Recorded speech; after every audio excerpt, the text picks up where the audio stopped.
It was a normal morning, the sun rising over the serene lake, birds chirping in the distance. But for Marcus, a successful black businessman, the calm was shattered when he received a phone call that would change his life. The message was simple. The HOA is here. They've raided your cabin. You're probably wondering, how could this happen? How could a peaceful man, just trying to enjoy his retirement, find himself under attack by the very people who were supposed to help maintain his property? Well, Marcus was about to find out exactly how. What he didn't know was that the people storming his cabin weren't just any HOA members.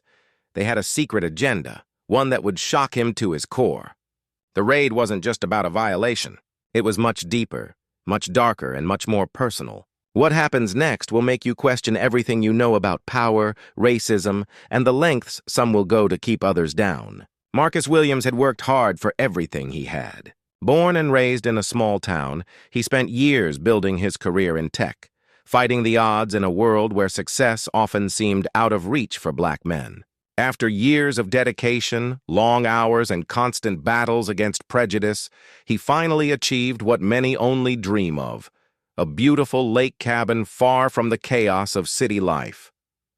It was his sanctuary, a place where he could escape, reflect, and reconnect with nature. He'd worked hard to earn this retreat, yet it seemed that others didn't think he belonged there. The tension in the neighborhood had always been palpable.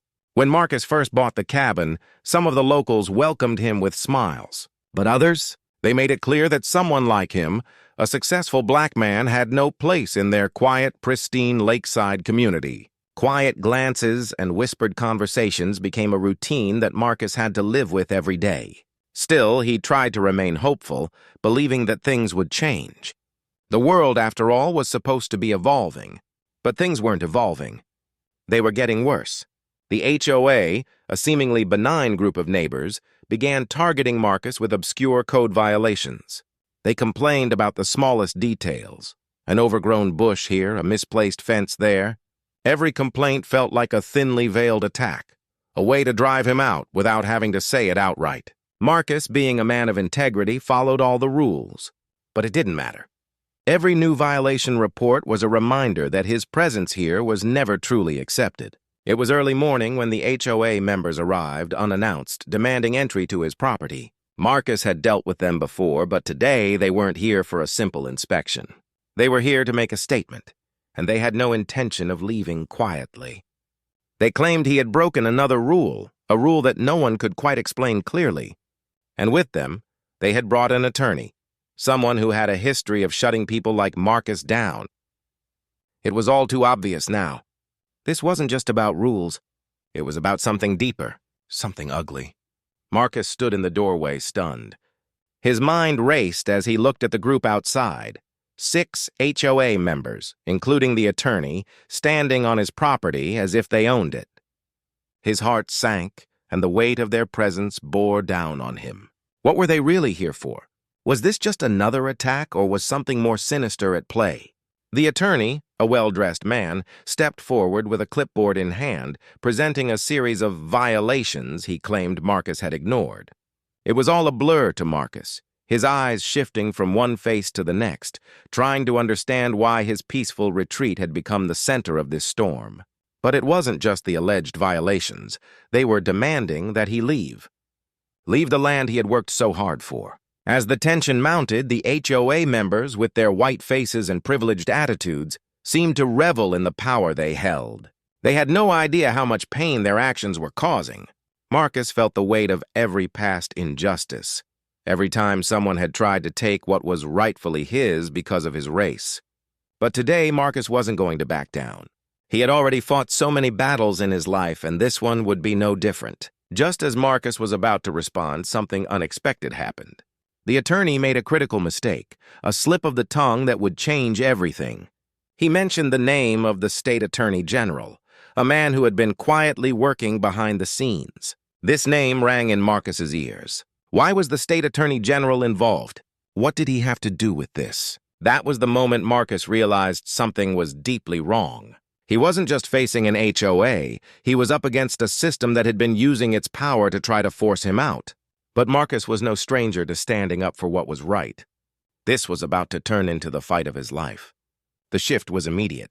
Marcus, now understanding the true depth of the conspiracy against him, locked eyes with the attorney and made a decision. He wasn't going to let them intimidate him. He wasn't going to let them bully him off his own land. Marcus made one phone call, the only call that could save him now. The state attorney general, the very man the HOA thought was working for them, was about to hear from Marcus directly. He knew the attorney's mistake was no coincidence. It was a clear indication that someone high up was involved in a scheme to push him out. Within minutes, Marcus was connected to the attorney general's office. The tension reached a boiling point. He explained everything, the HOA's unfair treatment, the harassment, the hidden agenda. The line on the other end went silent for a moment, then the voice spoke. "We'll take care of this immediately." As the sun began to set, the sound of sirens and flashing lights filled the air. The atmosphere shifted from hostility to shock as the Attorney General's office sent a team to investigate. The HOA members began to panic, realizing their plan was unraveling. Marcus had turned the tables on them. What was supposed to be a raid on his life had turned into their own downfall. In that moment, Marcus felt a sense of triumph, not because he had won the battle, but because he had exposed the ugly truth. He had fought back against an oppressive system that tried to break him, and he had won. In the aftermath, the HOA was forced to face the consequences of their actions. The state attorney general's office intervened, launching an investigation into their illegal tactics. What was supposed to be a quiet community became the center of a massive legal and social reckoning. Marcus's victory wasn't just about him. It was about every person who had ever been pushed aside, ignored, or discriminated against simply because of their skin color.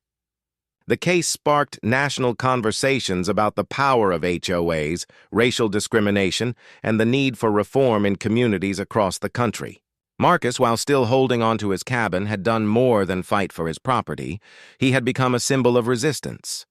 He had shown the world that one person's stand could expose a system built on inequality. So, what does this teach us? When facing oppression, never stay silent.